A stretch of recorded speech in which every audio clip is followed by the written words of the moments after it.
సముద్రమంత ప్రేమ ముత్యమంత మనసు ఎలాగ దాగి ఉంటుంది లోపల.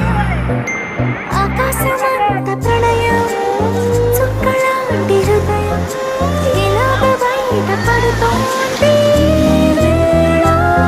నడియడారిలాంటి ప్రాణం నడి మేఘానితో ప్రయాణం. ఇక నా నుంచి నిన్ను నీ నుంచి నన్ను పెంచలేదు లోకం. జల జల జలపాతం నువ్వు సెల సెల సెల ఏరు నేను సలసల నువ్వు తాకితే నన్ను పొంగే వరదైపోతాను.